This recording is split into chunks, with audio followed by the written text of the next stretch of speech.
Welcome to the Tech Egg. Don't get scrambled. Enjoy the video.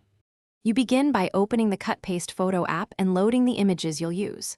First, choose a clear source photo and a compatible background. This saves time and avoids awkward cuts.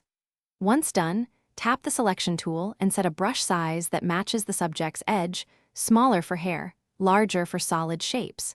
Make sure to use zoom for precision so the app detects edges accurately. This reduces correction work later and speeds up the process overall. You now cut the subject out. Start with the automatic lasso to get a base selection, then refine with the manual brush to fix missed bits. Once the silhouette is clean, apply a small feather to soften hard edges so the subject blends naturally into the new background.